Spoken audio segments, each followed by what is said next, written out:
Tout en haut d'une vieille colline, un blaireau borgne et un campagnol vêtu d'une cape observaient l'horizon. Devant eux, au milieu des ronces et des herbes hautes, se dressait une énorme pierre. Et sur cette pierre reposait un ver, mais pas n'importe lequel, c'était le ver immortel. On disait qu'il vivait là depuis si longtemps qu'il avait vu pousser les premières racines de la forêt. On disait aussi qu'il gardait une pierre capable de changer à jamais le destin de tous les animaux qu'il a touchés. Le campagnol remonta sa petite cape sur ses épaules. « Alors c'est bien ici ?» demanda-t-il. Le blaireau sortit une vieille carte toute tordue. Elle était couverte de taches, de traits, de symboles étranges, et d'une flèche dessinée de travers. Il plissa son unique œil. « Oui, c'est ici. La pierre des jours perdus. » Le campagnol déglutit. « Et le ver ?» Le blaireau rangea sa carte. Le ver est là aussi. Derrière eux, une armée attendait. Une armée immense. Enfin immense pour des fourmis. Exactement 10 456 fourmis se tenaient prêtes, rangées tant bien que mal en colonnes tremblantes. Certaines portaient des petits bouts de feuilles comme boucliers. D'autres avaient des casques, faits de graines vides. Une fourmi agitait un drapeau planté dans une brindille, beaucoup trop grande pour elle. Le campagnol leva la patte. « Soldats de la forêt, aujourd'hui nous marchons vers la pierre. » Un grand silence s'ensuivit. Puis une fourmi demanda « C'est loin ?» Le blaireau regarda la pierre. Elle était à quelques mètres. Pour lui, ça ne représentait pas grand-chose, mais pour les fourmis, c'était une véritable épopée. Elles descendirent de la colonne avec courage. Elles franchirent des mottes de terre comme si c'était une montagne. Elles contournèrent une goutte de rosée comme si c'était un lac immense. Elles escaladèrent une racine comme si c'était une muraille. Le blaireau avançait tranquillement devant. Le campagnol lui trottait à ses côtés, essayant de garder un air de général malgré ses pattes qui tremblaient un peu. Enfin, après un long voyage de plusieurs minutes, l'armée arriva au pied de la pierre. Les fourmis s'alignèrent rang par rang.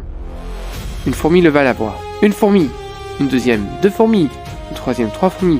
Bientôt toutes se mirent à se compter. 10 fourmis, 100 fourmis, 1000 fourmis, jusqu'aux 10 456 fourmis. Le campagnol tira son épée minuscule, qui ressemblait beaucoup à une épine. « À l'assaut !» crie-t-il. Mais au même moment, la terre se mit à trembler.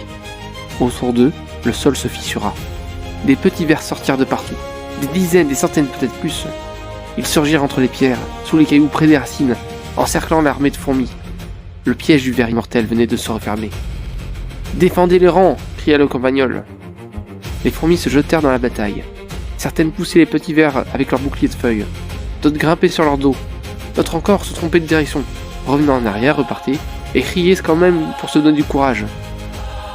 Le combat était minuscule, mais pour elle, il était gigantesque. Sur la pierre, le ver immortel se dressa lentement. Il était long, pâle, presque brillant. Sa peau semblait couverte de marques anciennes, comme si la forêt avait écrit pour lui des secrets oubliés. Sa voix résonna dans le sol. Nul ne touche à la pierre des jours perdus. Le campagnol leva son épine. Nous ne sommes pas venus voler la pierre. Le ver tourna des yeux profonds vers lui. Alors pourquoi êtes-vous venu ?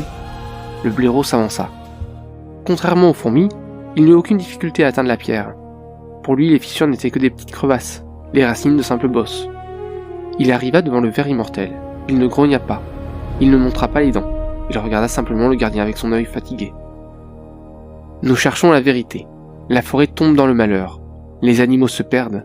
Les anciens chemins disparaissent. Et quelqu'un quelque part sait pourquoi. Le ver immortel resta silencieux. Le vent passa entre les ronces. Puis lentement, les petits vers cessèrent d'attaquer. Les fourmis s'arrêtèrent aussi. Certaines encore accrochées à leur adversaire sans trop savoir pourquoi. « Alors vous n'êtes pas venu prendre la pierre ?»« Non, répondit le campagnol. »« Vous êtes venu l'écouter ?»« Oui, répondit le blaireau. » Le ver glissa autour de la pierre. Puis il frappa le sol de tout son corps. La pierre trembla. Un grondement profond monta des entrailles de la terre. Alors, sous leurs yeux, la pierre noire se souleva. Elle ne cachait pas un trésor, elle cachait une entrée. Un escalier ancien descendait des profondeurs, éclairé par une lumière pâle. Le campagnol s'approcha prudemment. « Qu'est-ce que c'est ?» Le ver immortel répondit.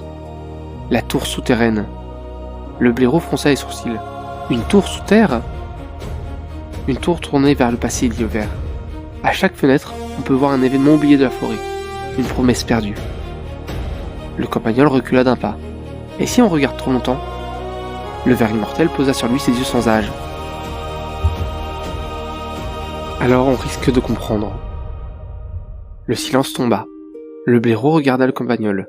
Le campagnol regarda les fourmis. Les fourmis regarda l'escalier. Puis une fourmi demanda « Est-ce qu'il faut encore marcher longtemps ?»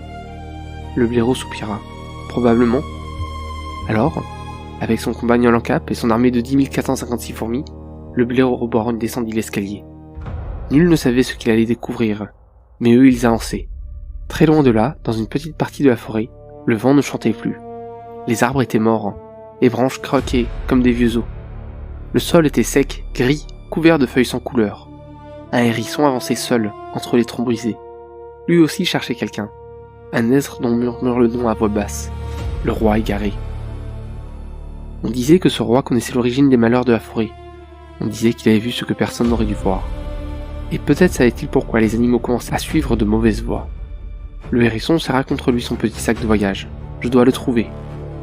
Mais il n'entendit pas le fil qui bougeait au-dessus de lui. Il fit encore un pas, puis un autre, et soudain il tomba, dans une toile d'araignée. Les fils collants l'enveloppèrent. Le hérisson se débattit, mais plus il bougeait, plus la toile se refermait. Dans l'ombre des branches mortes, quelque chose remua. Une araignée descendit lentement, très lentement. Et dans le silence de la forêt, une voix douce murmura « Tiens donc, qu'ai-je pris dans mes filets ?»